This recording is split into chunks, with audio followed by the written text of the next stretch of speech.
తెల్లవారే వెలుగు రేఖలా పచ్చ పచ్చ పచ్చి మట్టి బొమ్మలా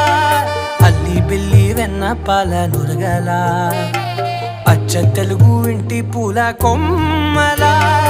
దేవదేవుడే పంపగా ఇలా దేవతే మా ఇంట అడుగే పెట్టెనంట బ్రహ్మ కళ్ళలో కాంతులే